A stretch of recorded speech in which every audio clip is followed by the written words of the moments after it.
রান্নাবান্না চ্যানেলে আজকের রেসিপি ইলিশ মাছের মাথা তেল দিয়ে কচুর শাক। প্রথমে শাকটা কেটে নিয়েছি, এরপর কড়াইয়ে অল্প জল দিয়ে জলটা গরম হলে শাকের ডাঁটাগুলো দিয়ে সামান্য লবণ দিয়ে ডাঁটাগুলো কিছুটা সিদ্ধ করে নেব। এটা যতই সিদ্ধ হতে থাকবে এ থেকে ততই জল ছাড়ে। এরপর কিছুটা সিদ্ধ হয়ে এলে এরপর আমি শাক পাতাগুলো দিয়ে আবারও বেশ কিছুক্ষণ সিদ্ধ করে এ থেকে আমি জলটা ঝরিয়ে নেব।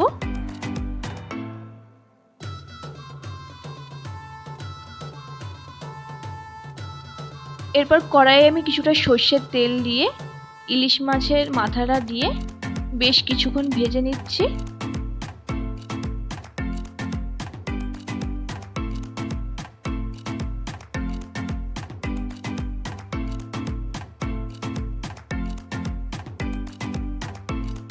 এর সাথে আমি কিছুটা ইলিশ মাছের তেল ছিল সেটাও দিয়ে বেশ কিছুক্ষণ ভেজে আমি ইলিশ মাছের মাথা আর তেলটা তুলে নেব।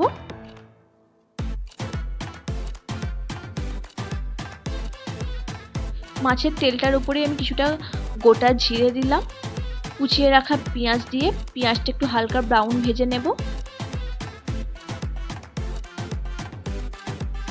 সামান্য একটু রসুন পেস্ট, একটু আদা পেস্ট দিয়ে একটু হালকা ভেজে টমেটো ও কাঁচা লঙ্কা কুচো দিয়ে আবারও একটু ভালোভাবে ভেজে নেব। তারপর শাকটা দিয়ে বেশ কিছুক্ষণ কষিয়ে নিলাম মশলাটার সাথে। তারপর একটু হলুদ গুঁড়ো, কিছুটা লবণ, লাল লঙ্কার গুঁড়ো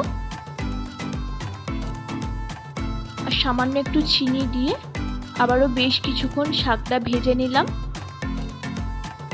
তারপর মাছের মাথার তেলটা দিয়ে ভালোভাবে মিক্সড করে আবারও একটু ভেজে নিলাম। এটা একটা দুর্দান্ত হয় রেসিপিটি, সকলে ট্রাই করতে পারে। ভিডিও ভালো লাগলে চ্যানেলটি সাবস্ক্রাইব করুন, লাইক কমেন্ট করতে ভুলবেন না।